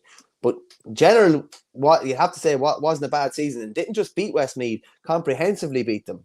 Yeah, like if you were to tell me that out of those 5 games that they beat Westmeath, which is what they absolutely needed to do to survive. And obviously because Westmeath got their victory over Wexford, it was more imperative still for them to win that game, to stay up.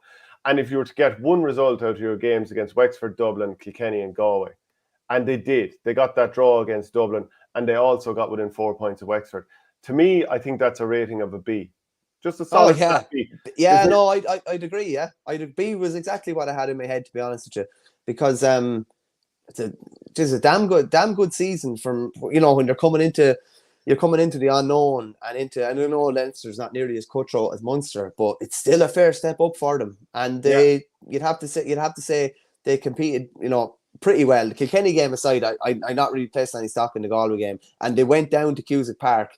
And what was it? They put 424. I think it was 424 to 119. Like, they beat Westmeath comprehensively, coming a week after Westmeath's probably greatest day against Wexford. Okay, so PWell74 says that Antrim, Wexford and Dublin are all close. Are you suggesting that they're all quality level close or they're rating here? So if we're going to stick with alphabetically, Dublin are next. And in terms of the results that the Dubs got this year, after the league, let's be honest, they were on the handier of the two sides of the league, really.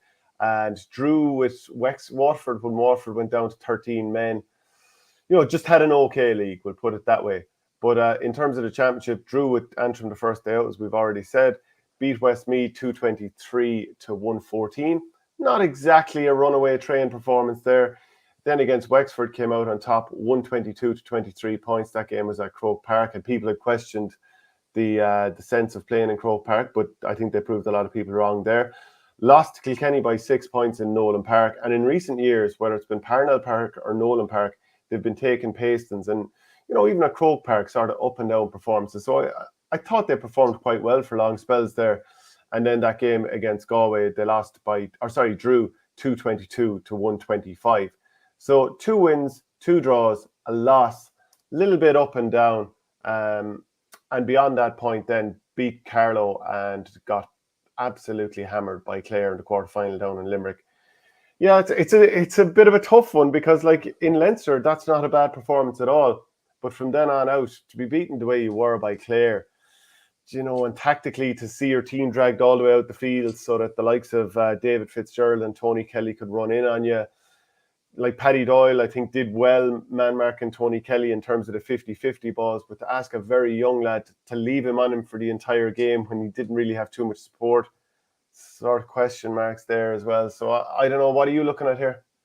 Well, like the grade is going to change it probably a decent bit from your Leinster score that you'd give them compared to, you know, what their All-Ireland score was. They obviously, the game against Carlow was very competitive for long stages and they pulled away. But their Leinster, like, they were only beaten by the Leinster champions in Leinster and beaten by 6 points. They were brilliant against Galway, albeit, you know, they should have won that game realistically. They had themselves in a winning position. But taking everything into account in Leinster, given the players that they were missing and the amount of new faces that we saw, yeah, I'd probably give them a high B. But then you're looking at the Clare game, how much stock you're placing in that. Like, saying that, before half time, they were in a really, really good position. 25 minutes, maybe 30 minutes into the game, they had a lot of wides, probably didn't take enough chances. I'd probably give them a low B, I'd say. And I'm not going to place too much stock on the Clare game. I'm probably going to bring them from a B plus maybe to a B minus / C plus. I'd say C plus at best. Just the manner of that defeat. I think it took a lot of the good out of the progress from the year. Fair enough, they weren't going to win that game, but to concede 5-26, like, and I know what you're saying, and like, I'd also add in that Clare should have had a black card toward the end of the first half when Paul Crummy was turning and going at goal. But it's just the manner of the collapse. And they'd done so much so well, and you have to give Micheál Donoghue such credit for bringing through a lot of players. You know, Paddy Doyle, Conor Donoghue, a few other players just off the top of the head I can't think. But Cian O'Sullivan, Alex Considine even got a lot of game time this year, you'd say, as well. They're not necessarily new players, but got a lot of game time. Yeah, I'd say C plus at best. C plus is okay, yeah. C plus is fine. They got a fair eye opener about the levels that they still have to go to in their last game. As you say, probably took a bit of the glass off their season, but I'm sure they're in no doubt about what needs to be done to improve to try and even get close to that level for 2024 and beyond. Yeah, so Galway then, just going through their results, beat Wexford the first day out, 24 points to 12. Drew with Kilkenny down in Nolan Park in that game that neither team seemed overly fussed about. Then put up 6-33 against Westmeath, you know, on 17 points. So that was an absolute beatdown. Put 5-29 on Antrim. Like, Galway always seem to be a team that can absolutely fillet the teams that are probably a little bit lower ranked. Drew with Dublin, like we said already, lost the Leinster final 4-21 to 2-26. That late goal from Killian Buckley, of course, turned the game there. And then beat Tipperary by 2 points, but really were 10 points better in that game in the quarterfinal. And then lost against Limerick after a very good start, but from the 25th minute on, wasn't it? They lost the rest of the game by 15 points, so it was very comprehensive. Like, the finish to their season was so dispiriting, wasn't it, from a Galway point of view? Like, you knew that game was over with probably 20 minutes to go. And I wouldn't Same say in All-Ireland for Kilkenny, like, we're going to have to say that when we talk. Yeah, yeah. I wouldn't say they waved the white flag, but like, Limerick were walking through them in the last 15 or 20 minutes. Obviously lost the Leinster final in, you know, heartbreaking circumstances. I can't remember what grade we gave them last year, but this year's grade would have to be down, you'd probably say, a significant bit on last year. Still no silverware to show, which is really, really disappointing. Did they bring through many new players? Probably Sean Callanan probably made a bit of a name for himself this year. Maybe I think he'd done the Cruciate maybe last year or the year before.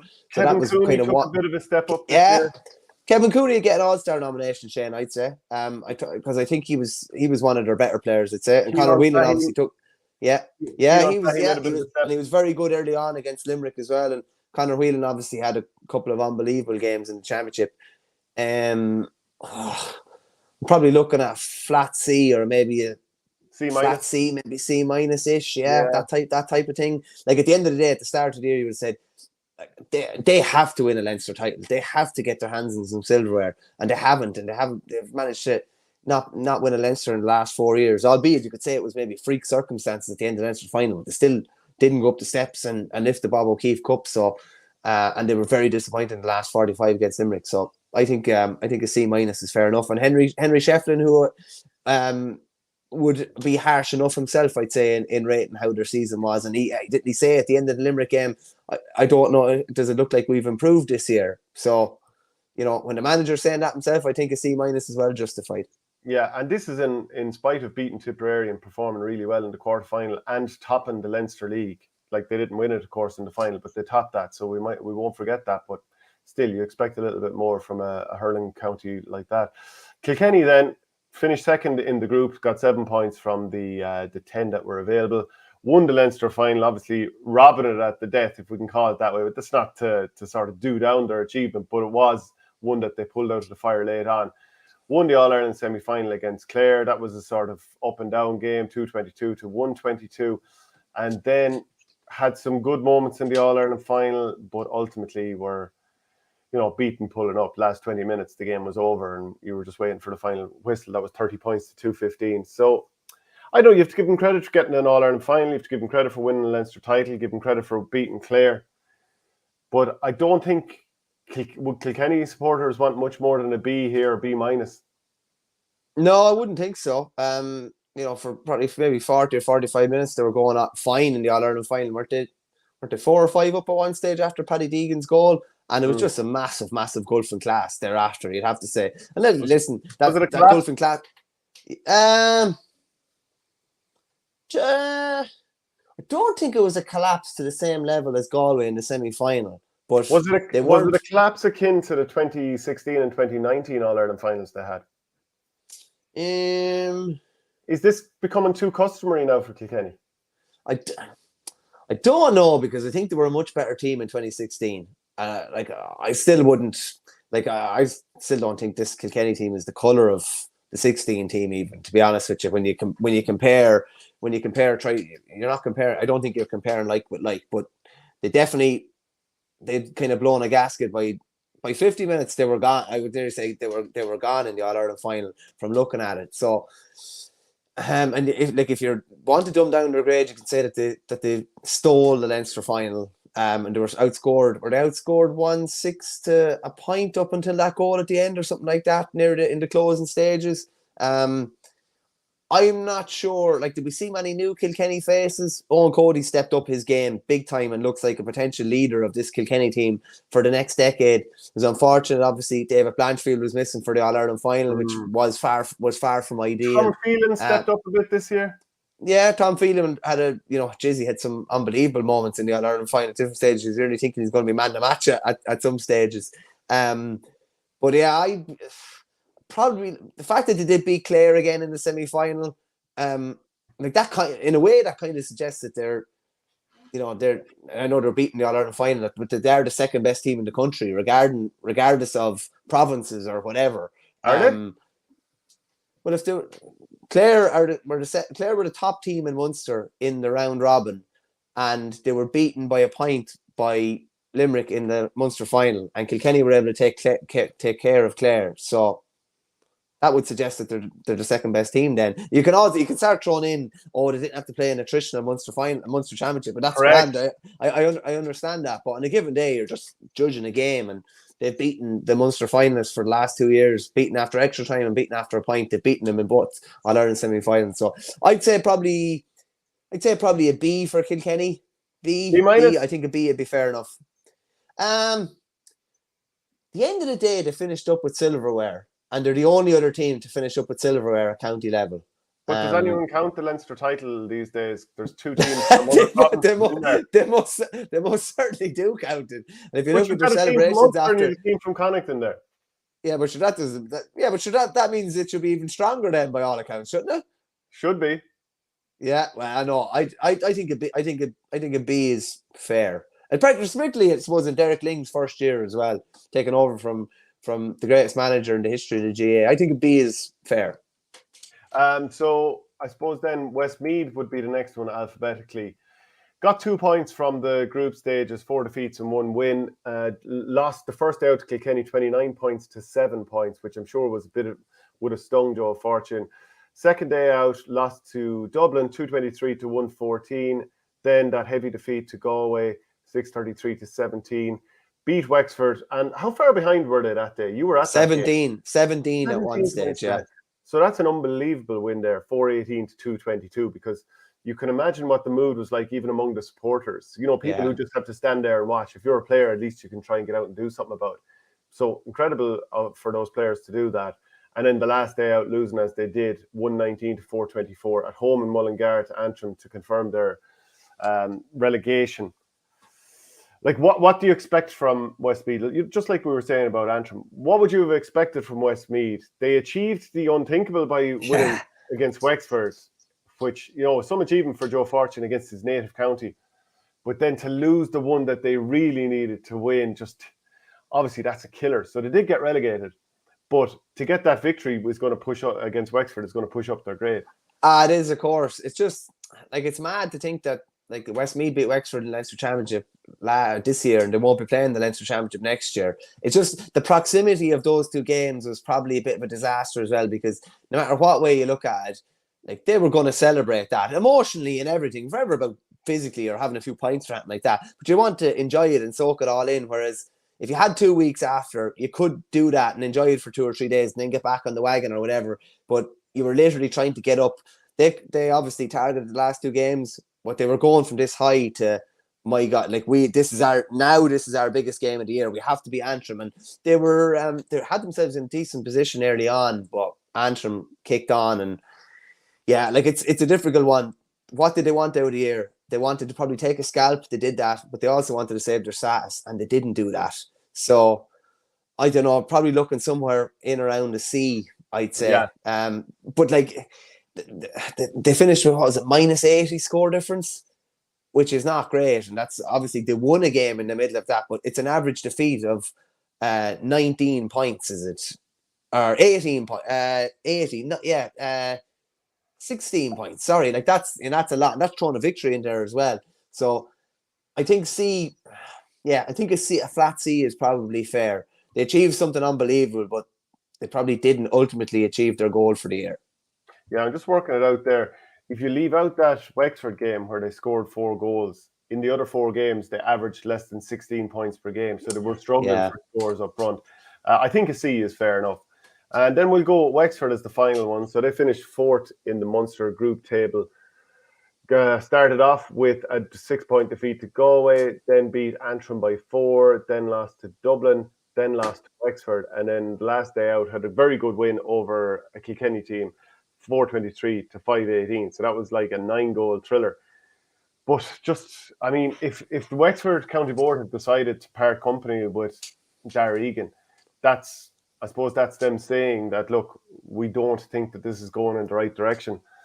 I think it has to be a D, really, because they didn't qualify out of the group. They lost to a team that no one would have imagined that they would have lost to in Westmeath. I think it's hard to make a case for anything above a D. What would it be if they'd been relegated? F? Yeah. Yeah. The only saving grace for them is that they turned it around, because they were in hell after that Westmeath game. And I thought the flip of Westmeath weren't able to sustain it or whatever and come and deliver a performance the week after. Wexford delivered their best performance of the year when it was needed most. But I was just puzzling at different stages that some of their best players weren't on the field. The likes of Kevin Foley, Dee O'Keefe at different stages, particularly in that Westmeath game. They were absolutely filleted by Clare down in Wexford Park. Was it 6 goals they conceded?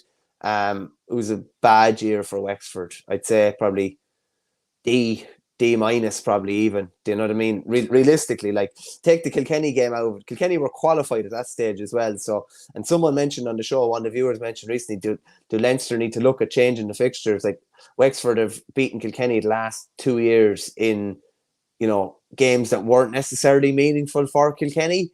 And they've had massive ramifications. They qualified in 2022 as a result of it.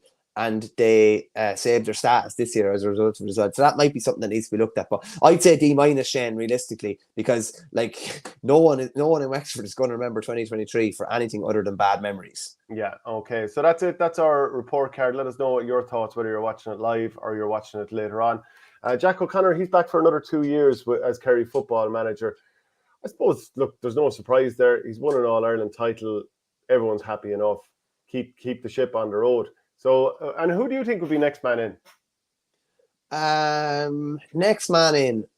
I wouldn't be surprised if Fitzmaurice goes back at some stage, and he's left it enough time probably to go back. It's only a matter of time before Kieran Donaghy's going to be involved in the Kerry senior backroom team, you'd imagine, wouldn't you?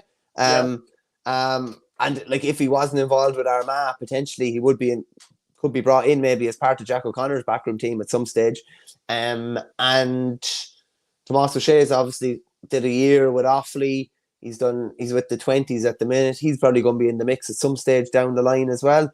So they're three pretty big names. And it's funny, like Fitzmaurice obviously gets on. I know it particularly gets on really well with Tomás, and they're good buddies as well. So potentially they could maybe go in together at some stage. But could Mike Quirke take over? He's obviously got the experience with Laois before this. Yeah, and he's obvious if they're looking for continuity within the setup, he's coach selector at the minute as well. Not Ireland winning coach now as well. They won't be short of options anyway, but probably if Jack does finish in 2 years, if Fitzmaurice were to go back, or if Tomás were to have served another 2 years, or Donny were to have done another 2 years of coaching, or maybe even a year of managing somewhere, it's probably buying a good bit more time to get a really good successor in place as well, I'd say. But Kerry are going to be in the mix next year and going to be in the mix the year after as well, given the talent that they have, particularly if they can keep Clifford fit and keep him off the golf course, I'd say as well. Because everyone saw that shot he played yesterday on the Irish Open. The Irish Open course was fairly phenomenal. I must try and find out whether he nailed the putt after for eagle or not. Be fair sickened. You've been there, I've been there, play an unbelievable shot and you miss a gimme, and it's like you might as well not bother playing that shot in at all because it was pointless, and you end up just leaving frustrated.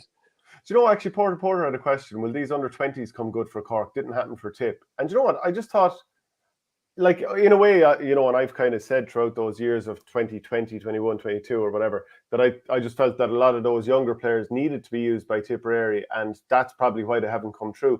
But I just decided to just Google the Tipperary 2018 All-Ireland winning team.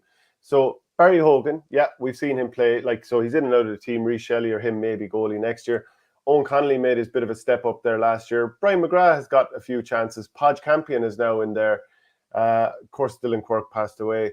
Gerard Brown, he's been kind of in and out. He's back playing there with Cashel recently after injury. Colin English, didn't come through. Jerome Cahill didn't. Paddy Feehan didn't. But Jake Morris and Mark Keogh did. Connor Stakelum on the bench. Craig Morgan on the bench. Paddy Cadell on the bench. So actually a decent... fair whack, yeah. Fair whack at him, yeah. And I'm just going to look up the 2019 team there, seeing as... I think it's an interesting point brought up. I think it'd be interesting after that just to go through the two Cork teams that they beat and see how many of them have made their breakthrough as well. Yeah, okay. Well, I'll just go to the final in 2019 actually as well while I'm at it.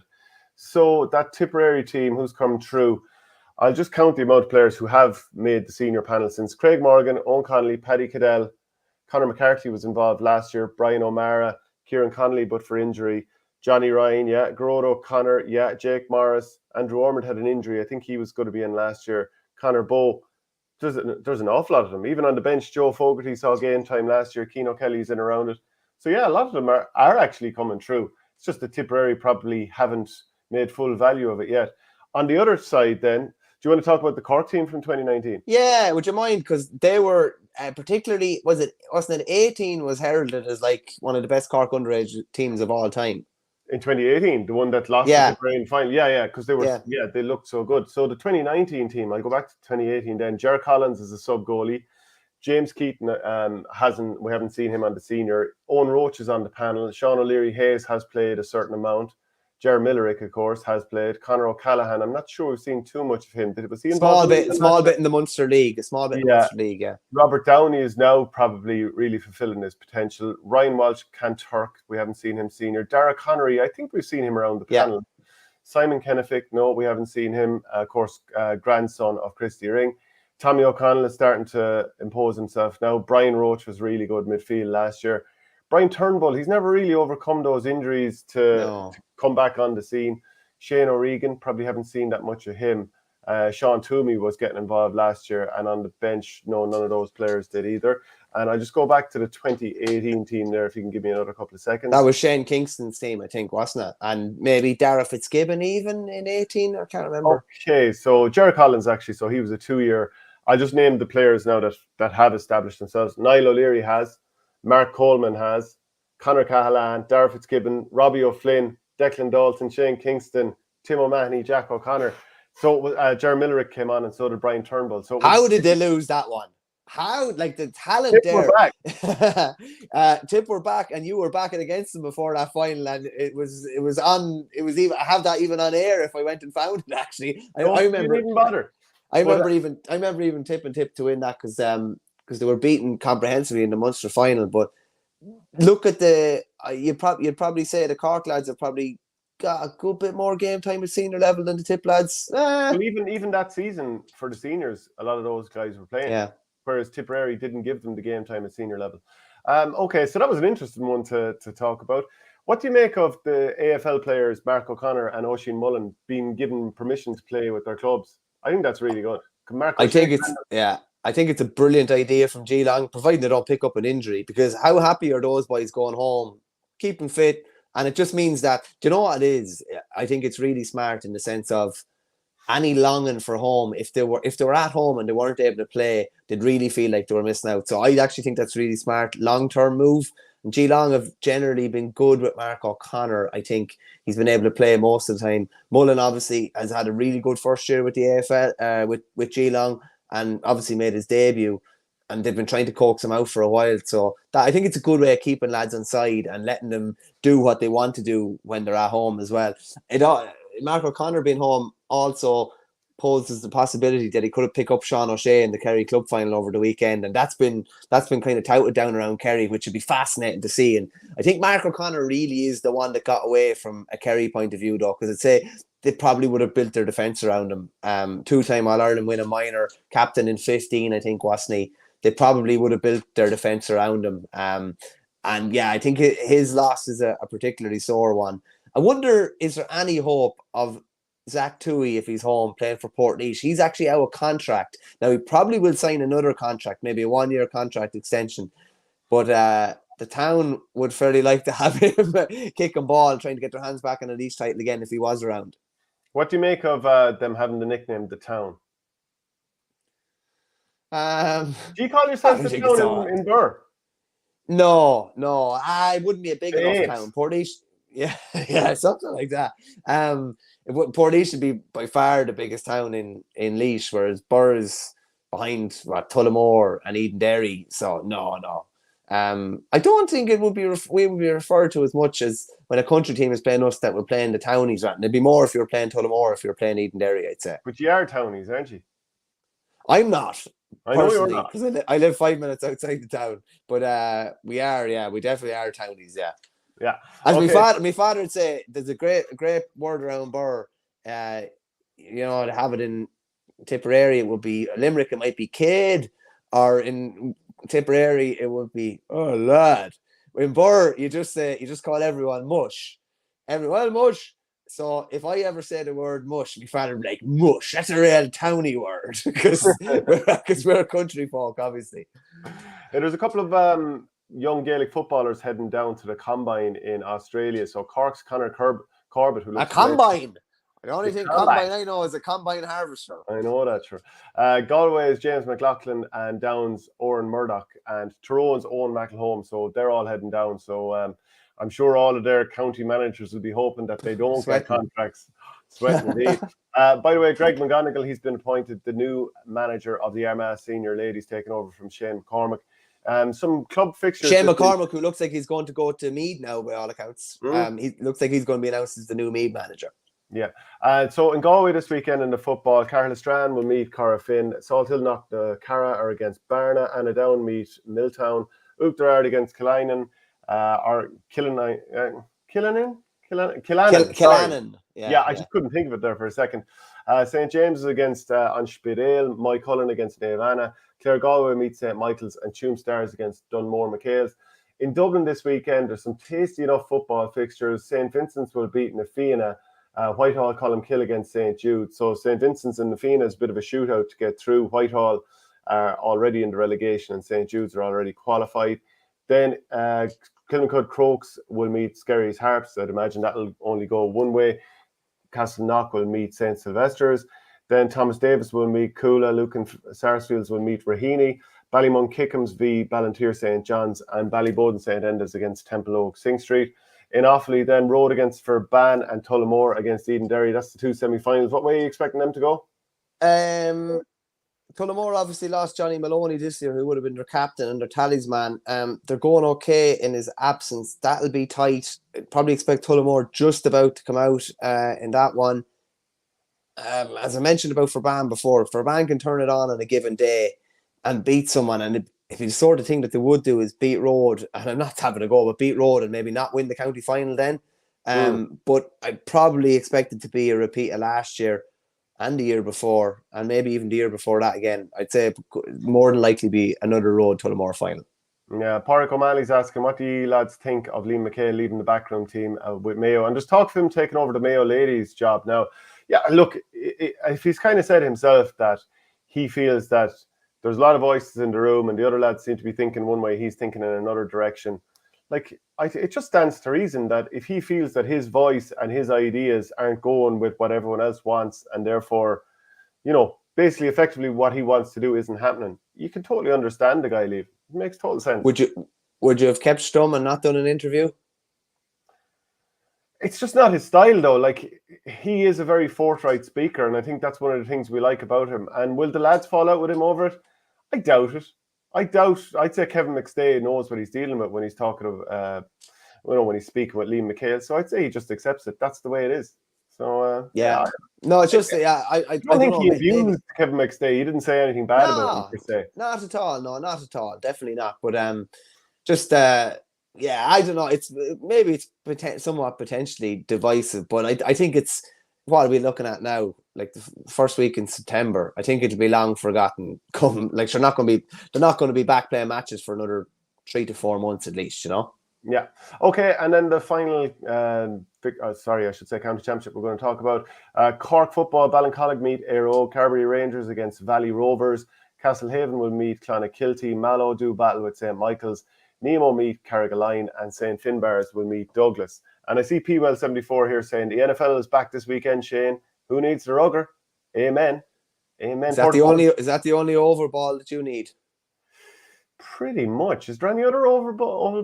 AFL is okay. Yeah. What's the name of the AFL ball? What's the name of the company written on it?